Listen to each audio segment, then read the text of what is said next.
আমি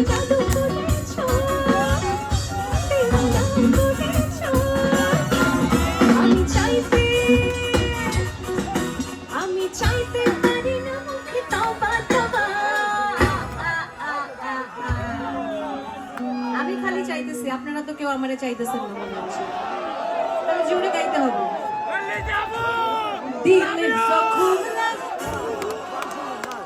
এই যে এই দুইজন ভাই বাংলাদেশ থেকে আসছে, ওনারা অনেক পরিশ্রম করতেছে।